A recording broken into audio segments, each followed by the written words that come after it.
Avtomobillarimizni baholarını sizlar arzulatib qo'yib bersadan o'tamiz do'stlar. 2024-yil Haval H6 avtomobili 280 million so'm turadi mashinamizning bahosi.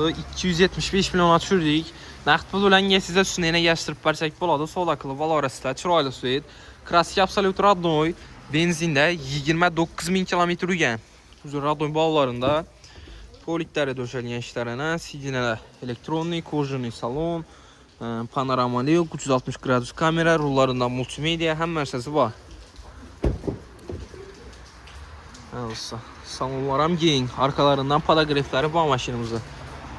Dostlar, dizayniga qaranglar buni. Bagajlar ham elektronik. 2024-yil benzinda 29 ming kilometr yurgan mashinamiz do'stlar. Bahosi 275 million so'm. Hafta kredit oladigan bo'lsangiz, sizga kredit grafiklarni ham hisoblab chiqarib beramiz. Barter ham ishimiz, barter ham mashinalaringiz bo'lsa, kezingizdan ustidan pulni yig'sak, barter ham qilamiz do'stlar. Kelib xarid qilaverasizlar.